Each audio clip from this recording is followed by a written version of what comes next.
Assalamualaikum warahmatullahi wabarakatuh. Saya Anissa Dwi dari Pendidikan Geografi Angkatan 2019.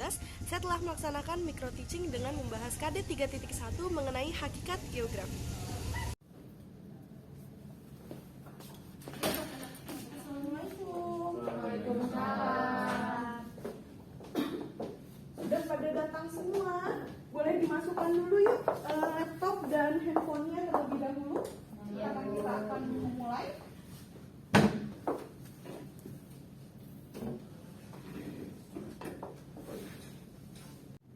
Apa benar ini kelas 10 IPS 1? Belum. Oke, baik. Kalau sudah benar, siapa ketua kelasnya di sini? Oke, boleh dibantu Ibu untuk pimpin teman-temannya berdoa agar pembelajaran kita hari ini berlangsung dengan baik, berlangsung dengan lancar, dan ilmu yang Ibu sampaikan nantinya akan berguna untuk kalian ya. Boleh Markus, Ibu persilahkan. Oke teman-teman, sebelum kita mulai pelajaran ada baiknya kita berdoa menurut agama dan kepercayaan masing-masing. Berdoa mulai. Doa selesai. Memberi salam. Assalamualaikum warahmatullahi wabarakatuh. Waalaikumsalam warahmatullahi wabarakatuh. Terima kasih Markus. Oke, selanjutnya apa kabarnya nih? Ibu mau tanya kabar dulu sama kalian. Gimana hari ini? Apakah semuanya baik-baik saja? Baik Bu. Baiklah, baik Bu. Alhamdulillah, puji Tuhan baik semua ya. Oke, Ibu akan absen dulu pertama, dan untuk yang namanya Ibu sebutkan boleh tunjuk tangan dan bilang hadir ya. Adira Riza, Hadir Bu. Farah Adiba, Hadir Bu. Markus Christian, Hadir. Rashmadina Aulia Yasmin, Hadir Bu. Sarah Apriani, Hadir. Sanusi Ardiansyah. Sakit Bu. Oke, tahu sakit apa? Kurang tahu sakitnya, cuma dia udah ngirim surat katanya sakit. Oke, baik. Untuk itu kita doakan ya supaya Sanusi lekas sehat dan bisa berkumpul untuk belajar bersama kita lagi ya. Nah, ya, pertama Ibu mau bikin rules dulu sama kalian untuk pembelajaran kita hari ini agar nantinya ini menjadi suatu kebiasaan di pembelajaran berikutnya ya. Pertama, ketika Ibu menerangkan, Ibu meminta kalian agar fokus dengan Ibu dan materi yang Ibu sampaikan. Yang kedua, apabila ada yang ingin ditanyakan, kalian boleh menanyakan dengan cara angkat tangan, perkenalkan diri, dan ajukan pertanyaan. Yang ketiga, di sini yang belajar itu bukan hanya kalian, tetapi Ibu juga ikut belajar bersama kalian. Jadi kalau misalkan Ibu ada yang salah atau Ibu ada yang kurang tepat, kalian boleh tambahkan ya. Gimana? Ada yang mau bertanya mengenai rules kita atau ada yang keberatan agar kita diskusikan lagi? Oke, kalau begitu kita lanjutkan ya, langsung ke materi. Materi kita hari ini adalah pengetahuan dasar geografi. Kita akan review sedikit dari pembelajaran kita minggu lalu, yaitu mengenai apa? Ada yang masih ingat? Sarah mungkin minggu lalu belajar apa? Dasar-dasar geografi. Oke, baik, dasar-dasar geografi. Ada yang tahu nggak di sini atau masih ingat tentang geografi itu apa sih? Boleh Farah Adiba? Ilmu yang mempelajari tentang bumi bukan Bu? Oh iya, betul sekali Adiba. Jadi geografi adalah ilmu yang mempelajari tentang bumi. Tapi untuk pertemuan kita hari ini kita akan belajar mengenai pendekatan geografi, prinsip geografi, dan aspek-aspek di geografi itu sendiri. Nah, sebelum masuk ke materi intinya, Ibu ingin menerangkan nih bahwa geografi itu sendiri memiliki fenomena-fenomena yang dinamakan dengan fenomena geosfer. Ada yang tahu nggak nih geosfer itu sendiri apa? Ada yang tahu? Oke, kalau tidak tahu Ibu akan menerangkan terlebih dahulu ya. Geosfer itu terdiri dari dua kalimat induk atau dua kata induk. Yang pertama ada kata geo dan yang kedua ada kata sfer. Di mana geo itu berarti bumi dan sfer itu berarti lapisan. Jadi geosfer adalah lapisan bumi. Nah, kita akan belajar mengenai fenomena-fenomena tentang geosfer. Sebelumnya Ibu ada video nih, kita boleh nonton dulu ya mengenai fenomena geosfer. Hai semua, gimana kabarnya? Kembali lagi di Boleh ditonton dulu ya teman-teman ya. Pasti lebih mudah. Kali ini aku akan membahas tentang fenomena geosfer. Kalian udah tahu belum nih fenomena geosfer itu terdiri dari apa aja sih? Nah, kalau belum tahu, yuk kita simak pembahasan berikut. Geosfer dapat diyakini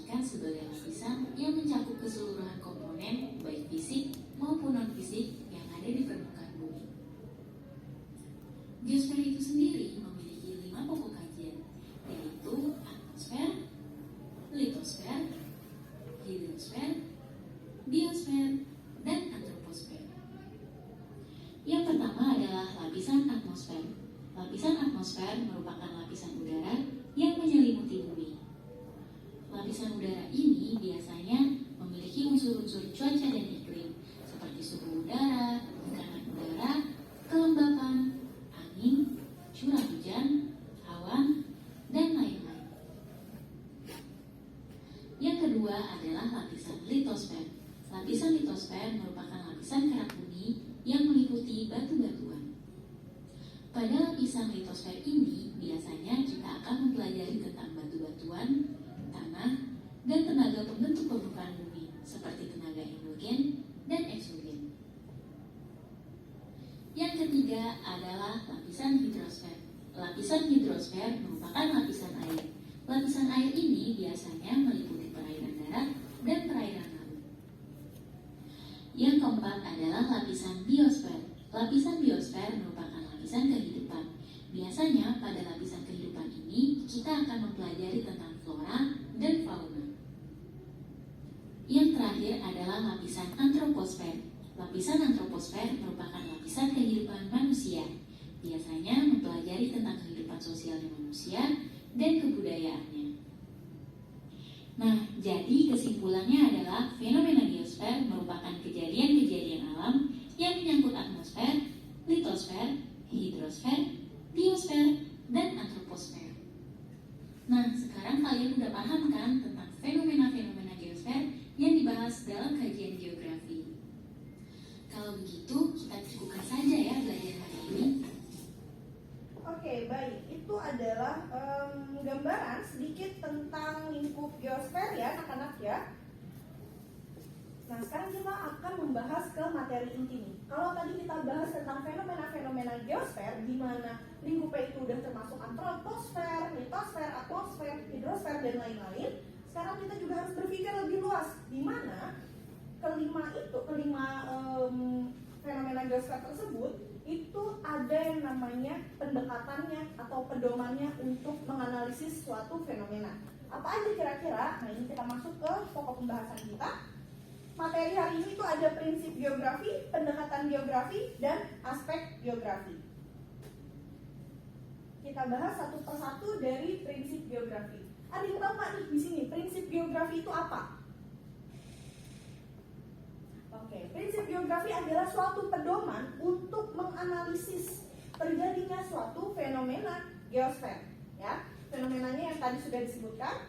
Nah, ini adalah contoh prinsip-prinsipnya. Yang pertama ada prinsip distribusi. Di mana prinsip distribusi memiliki keywords atau kata kunci yang bisa kalian ingat ya. Itu adalah persebaran.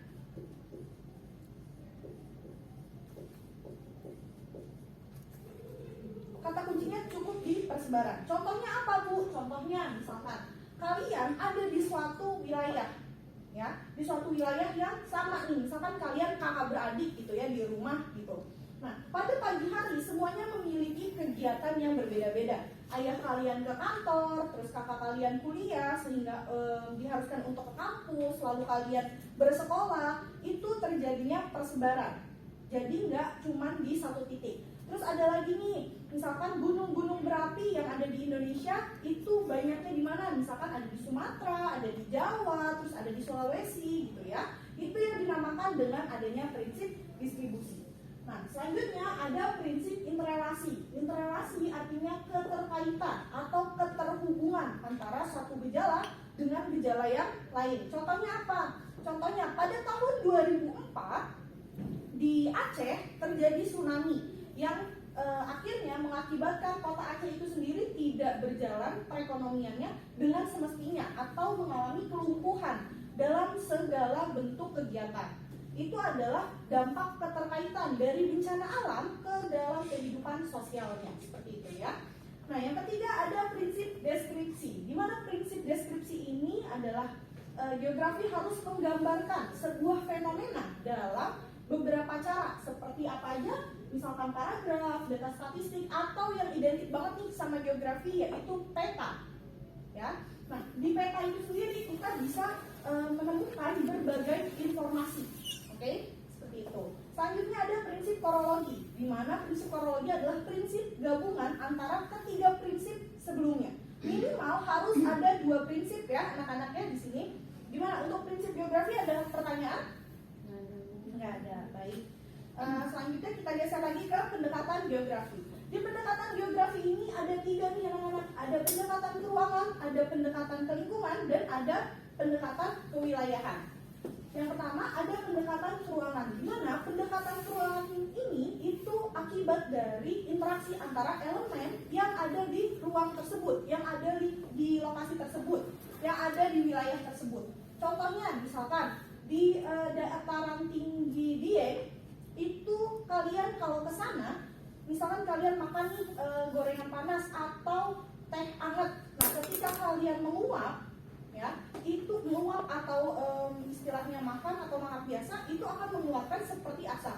Kenapa? Karena suhu yang ada di pegunungan tinggi Dieng itu dia ada sangat rendah sehingga suhunya tidak stabil. Terlebih ada dampak ke manusianya itu sendiri.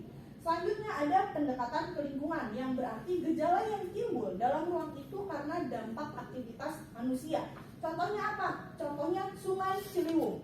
Di Sungai Ciliwung itu sendiri terkadang mengeluarkan bau yang sangat pekat, yang sangat tajam, dan warnanya pun biasanya kalau sungai itu harusnya agak jernih ya, tetapi untuk Sungai Ciliwung ini cenderung keruh bahkan hitam. Nah, hal ini itu diakibatkan oleh apa? Diakibatkan oleh adanya peran manusia juga, misalkan membuang sampah sembarangan, atau ada oknum-oknum yang memegang perusahaan atau pabrik terus membuang limbahnya ke sungai. Ini yang akan mengakibatkan pendekatan kelingkungan ini terjadi di salah satu fenomena geosfer seperti itu ya. Nah, selanjutnya ada pendekatan kewilayahan, di mana pendekatan kewilayahan ini berarti menilai suatu fenomena karena adanya pengaruh wilayah lain. Contohnya, di Jakarta kemacetan sering terjadi dan bahkan setiap hari itu sudah terjadi. Kenapa? Apa penyebabnya? Karena terjadinya arus urbanisasi yang sangat tinggi. Ya, kenapa bisa sangat tinggi? Sekarang kalian coba berpikir ya, bantu ibu untuk menggambarkan di pikiran kalian bahwa di Jakarta itu sendiri memiliki kota-kota sebagai penyangga ibu kota, di antaranya Bogor, Depok, Tangerang, dan Bekasi. Ya, nah kota-kota tersebutlah yang biasanya ikut menampung beban dari si Jakarta itu sendiri, karena dari luar kota yang lainnya, dari Semarang misalkan, dari Kalimantan itu datang ke Jakarta untuk biasanya memenuhi kebutuhan hidupnya ya, seperti itu. Selanjutnya kita akan ke aspek geografi. Nah, aspek geografi itu hanya ada 2, ada aspek fisik dan aspek non fisik. Di mana aspek non fisik itu termasuk ke dalam aspek sosial. Ya, kita akan bahas mengenai aspek fisik nih. Aspek fisik ini biasanya dapat kalian lihat secara kasat mata. Contohnya apa aja nih? Ada yang tahu nggak aspek fisik itu contohnya apa?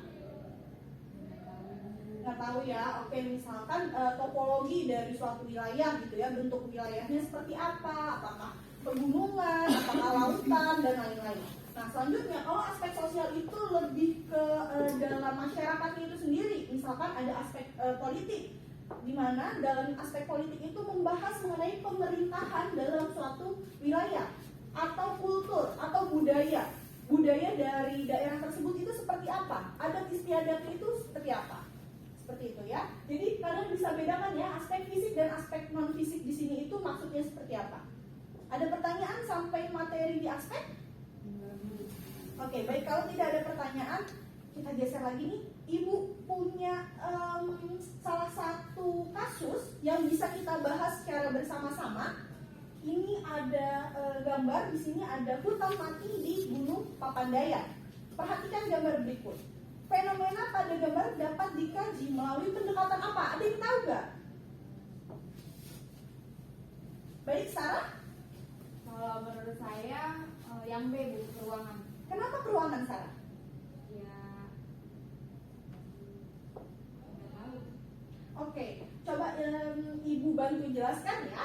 Jadi benar, jawaban Sarah itu adalah keruangan. Kenapa keruangan? Karena pada fenomena ini ada keterkaitannya nih dengan apa? Dengan elemen yang ada di wilayah tersebut atau di wilayah Gunung Papandayan. Kenapa ada hutan mati misalkan? Karena lingkupnya di sana itu pegunungan yang banyak kawah-kawahnya, sehingga tidak memungkinkan untuk tumbuhan hidup secara berdampingan di lokasi tersebut, sehingga membuat hutan-hutan di sana itu mati karena elemen-elemen yang ada di wilayah tersebut. Benar sekali Sarah, terima kasih atas jawabannya ya Sarah ya. Selanjutnya kita lihat lagi. Oke, tolong ini Adira boleh dibacakan soalnya. Ibu, kondisi arus urbanisasi yang meningkat pasca lebaran hingga menambah kepadatan penduduk di daerah kota serta menambah kemacetan lalu lintas di perkotaan. Kondisi tersebut dalam geografi termasuk aspek A fisik, B kewilayahan, C lingkungan, D sosial. Jawabannya aspek sosial, Bu. Aspek sosial, iya betul. Terima kasih Adira atas jawaban dan pembacaan soalnya. Betul banget jawaban dari Adira, karena di kemacetan di tengah kota ini adalah salah satu aspek sosial yang tadi sudah Ibu bahas, ada kepengaruhnya dengan arus urbanisasi yang semakin kesini itu semakin meningkat dan cenderung tinggi ya. Jadi jawabannya adalah aspek sosial. Kalau kalian lihat nemu soal seperti ini, kalian lihat di pilihannya ini ada aspek fisik, aspek kewilayahan, aspek lingkungan, dan aspek sosial. Dari jawabannya kalian tidak perlu berpikir panjang gitu ya, karena dari 4 pilihan itu ada 2 jawaban yang bukan termasuk aspek, karena aspek itu hanya 2, ada fisik dan non fisik atau sosial. Jadi yang B sama C udah pasti salah, seperti itu ya cara menganalisis dari soal yang ada. Oke, ini adalah soal terakhir nih. Ibu akan coba bacakan soalnya. Nanti yang tahu jawabannya boleh angkat tangan ya. Perhatikan gambar berikut, ini ada gambar salah. BNPB merilis hasil penyelidikan kawasan longsor tahun 2014 di Banjarnegara, Jawa Tengah. Faktor dominan penyebab longsor adalah banyak tanaman semusim atau palawija dan tanaman tahunan yang ditanam tidak rapat. Prinsip geografi yang berkaitan dengan fenomena tersebut adalah Oke, boleh Farah Adiba?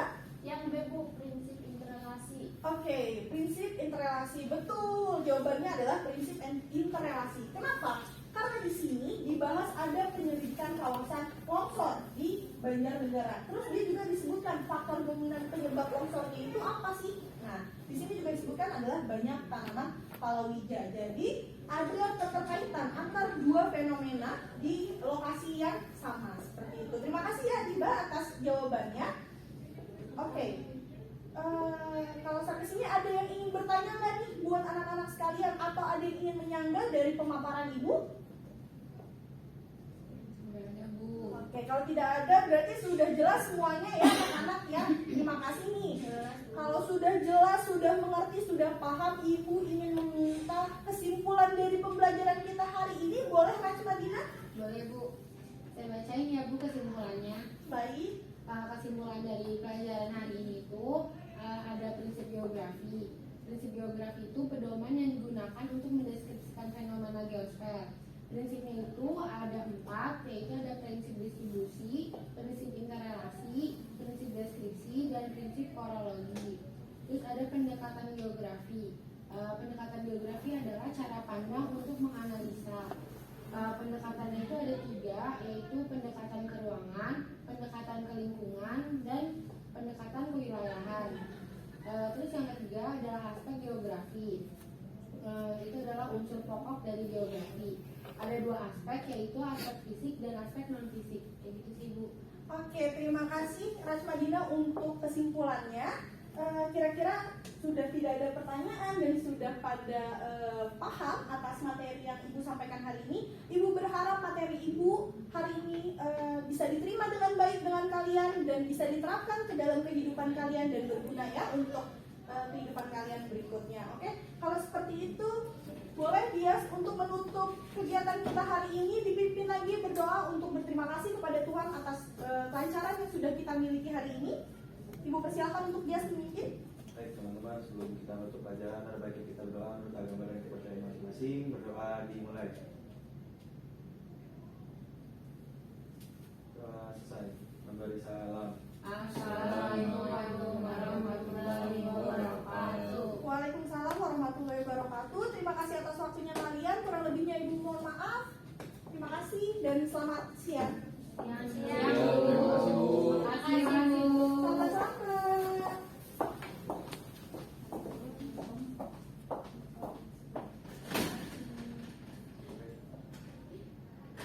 Ya, tutup.